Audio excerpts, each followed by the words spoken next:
Olá, olá! Vamos para mais uma aula de xadrez sobre a Índia do Rei. A gente já falou sobre a introdução à posição mais comum, mais famosa da Índia do Rei, e a gente vai continuar nesse sentido falando sobre a Índia do Rei. Então vamos lá. A Índia do Rei a gente faz contra o peão de D4 das brancas, cavalo F6, C4, domina do centro, a gente joga G6 para preparar o fianqueta, e depois de cavalo C3, bispo G7, posição, básica da Índia do Rei. E uma das alternativas aqui das peças pretas é jogar E4 para dominar o centro.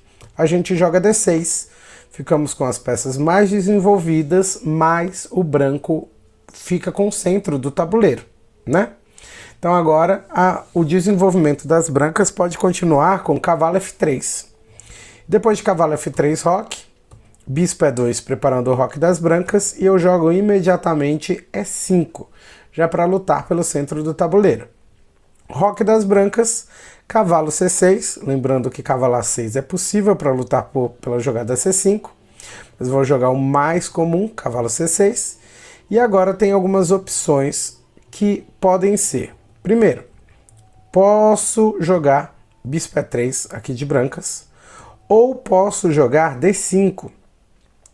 Se ele joga D5, a gente já viu que a jogada certa é cavalo E7, e depois dele recuar o cavalo para E1, eu posso jogar tanto cavalo E8 como cavalo D7. Se eu jogo o cavalo D7, eu tenho aqui a continuação de bispo E3, F5, F3, F4, bispo F2, e depois eu vou jogar G5, para finalizar a posição mais comum. Se eu jogo cavalo E8, ele pode jogar cavalo D3, eu jogo F5, e depois de bispo D2, eu tenho algumas alternativas aqui. A primeira seria F4. Só que F4 ele é pouco efetivo nessa situação. Se eu jogo F4 aqui, ele vai responder ou com bispo G4, um lance que quebra F4, Logo é importante você tentar manter aquele bispo ali de C8, porque esse bispo ele é muito importante pro nosso jogo. Depois de cavalo F6, bispo toma C8, dama toma C8, e a parte boa é que as pretas elas não estão bem, mas existe um contrajogo aqui possível. Depois eu jogar G5, depois jogar G4 e tentar o ataque ali pela ala do rei o mais rápido possível.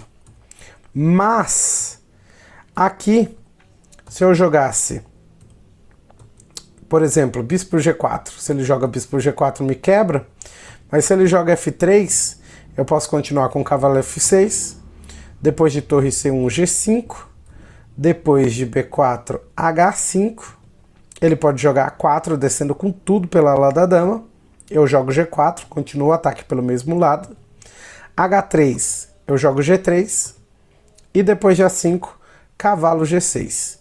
C5 aqui, o ataque ele chega longe, mas ele não é eficiente.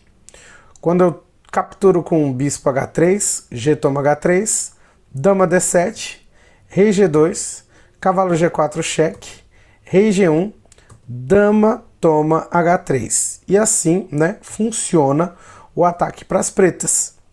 Ele dá certo. Então eu tenho que cogitar essa possibilidade, Mas claro que é interessante, desde o início, eu buscar uma jogada diferente. Se F4 aqui não é tão bom, um lance que parece melhor é cavalo F6.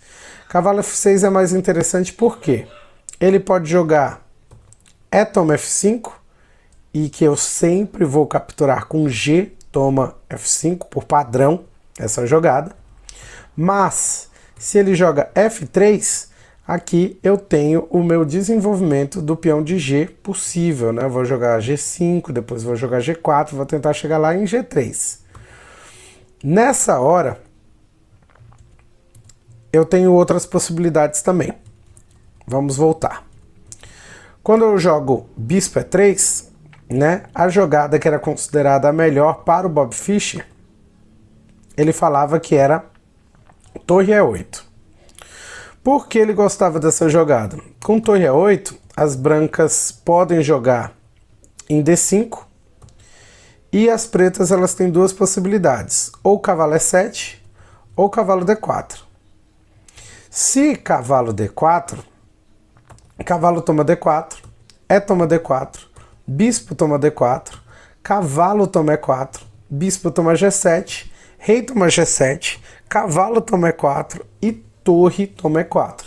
É uma posição igual, mas com um bispo melhor para as peças pretas, por causa desse bispo de C8 que eu consegui manter. Então é uma posição que eu consigo continuar jogando aqui. E se cavalo E7, ele responde com B4 e a gente vai analisar essa posição posteriormente também. Beleza.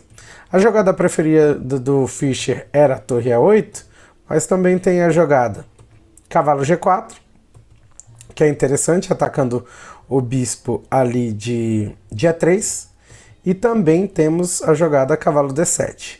Cavalo D7, dama D2, F5, se toma F5, a gente sabe que G toma F5 é o padrão, porque se torre toma F5, ele tem D5, a gente joga cavalo E7 e cavalo G5 é uma posição mais sólida para as peças brancas, porque né, a gente tem um domínio maior ali da casa de E4 pelos dois cavalos centrais das brancas. E se tomei, beleza, de torre, opa, deu errado aqui, deixa eu voltar, quero tomar de torre.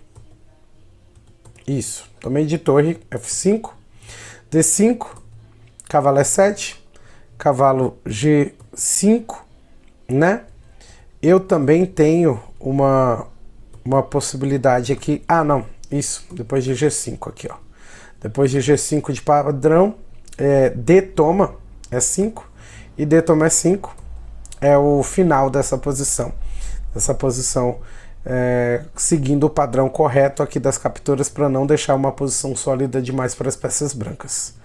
Além de toma F5, a gente também tem a possibilidade de D5, que a gente vai responder com E7 tranquilamente, sem mais problemas aqui. Então a gente pode analisar essas possibilidades para as peças pretas na Índia do Rei como ideias comuns, né, para a gente partir desse conhecimento básico a respeito da abertura, né, saber mais ou menos como ela avança durante as nossas partidas, e a gente pode treinar essas posições, tentar desenvolver essas posições dos nossos jogos, principalmente, né, você tentando jogar online ali, colocar nos jogos de menor importância essa abertura em prática para você ver como mais ou menos funcionam as ideias. E aí você volta na aula, assiste a aula de novo, porque realmente são muitas informações que a gente passa aqui, mas que podem te preparar para você jogar bem, jogar, né, essa abertura com bastante qualidade. É uma abertura muito boa e uma defesa de pretas, né, muito boa, a defesa Índia do Rei, e a gente vai falar mais sobre essa defesa posteriormente. Nos vemos na nossa próxima aula de xadrez. Tchau, tchau!